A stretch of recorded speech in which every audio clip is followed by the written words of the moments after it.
সুধী ভক্তবৃন্দ, সকলকে রানন্দিত জয় গুরু। শ্রী শ্রী ঠাকুরের মাতৃভক্তির কথা আমরা সবাই শুনেছি।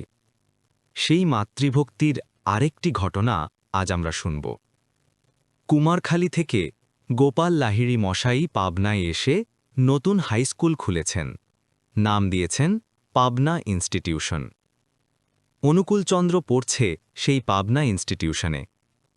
স্নান খাওয়া সেরে সকাল সকাল বেরিয়ে পড়তে হয়। পরীক্ষা ইত্যাদির সময় হাতে একটু সময় রেখেই যেতে হয়। কিন্তু এ অবস্থায় সবসময় কি তা হয়ে ওঠে যে নানান ঝঞ্ঝাটের সংসার? আজও যে দেরি হয়ে গেল। সেদিন ছিল অঙ্কের পরীক্ষা। নে, মা বললেন, এত দেরিতে যাচ্ছিস, আজ তুই অঙ্কের পরীক্ষা মোটেই পারবি নে।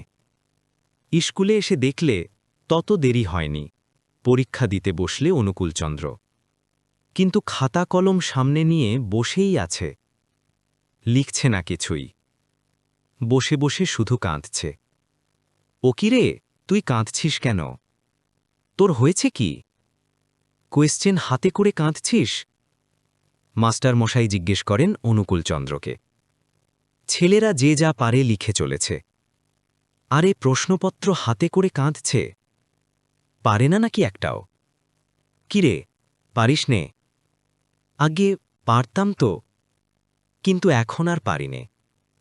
পারলে যে মায়ের কথা মিথ্যে হয়ে যায়। আমার মা বলেছেন আজ আমি অঙ্কের পরীক্ষা পারব না।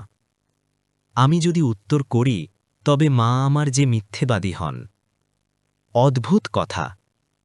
মাস্টার মশাইরা সব অবাক। গোপালবাবুও অবাক। পরীক্ষা কিসের? মাই সকলের আগে।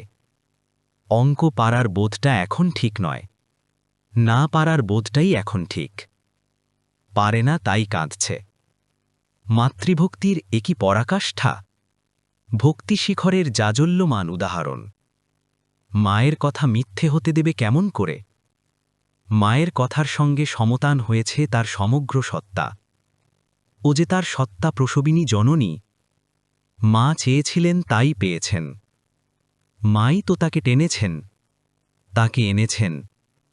বহু প্রার্থনার চৌম্বক আকর্ষণে টেনে এনেছেন ঈশ্বররূপ লৌহকে। তাই মায়ের প্রতি এত টান। এই তো শ্রী শ্রী ঠাকুরের মাতৃভক্তি। এই রকম মাতৃভক্তি আমাদের মধ্যেও জেগে উঠুক। বন্দে পুরুষোত্তমম, বন্দে পুরুষোত্তমম, বন্দে পুরুষোত্তমম।